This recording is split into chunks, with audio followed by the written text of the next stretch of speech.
ഉപഭോക്താക്കൾ പ്രത്യേകം ശ്രദ്ധിക്കേണ്ട ഒരു കാര്യമാണ് പറയാൻ പോകുന്നത്. യുകെയിൽ അപ്ഡേറ്റഡ് ആയ കൺസ്യൂമർ പ്രൊട്ടക്ഷൻ ആക്ട് നിലവിൽ വന്നതോടെ നിയമം ലംഘിക്കുന്ന സ്ഥാപനങ്ങൾക്ക് 50,000 ദിർഹം മുതൽ 10 ലക്ഷം ദിർഹം വരെ പിഴ ചുമത്തുമെന്ന് മിനിസ്ട്രി ഓഫ് ഫിനാൻസ് അറിയിച്ചിരിക്കുകയാണ്.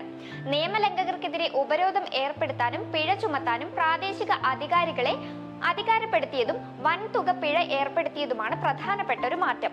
ഉൽപ്പന്നത്തിന്റെ വില, നിലവാരം, വാറന്റി, കേടായ ഉൽപ്പന്നം മാറ്റി നൽകൽ തുടങ്ങിയവുമായി ബന്ധപ്പെട്ട 43 നിബന്ധനകളാണ് പുതിയ നിയമത്തിലുള്ളത്.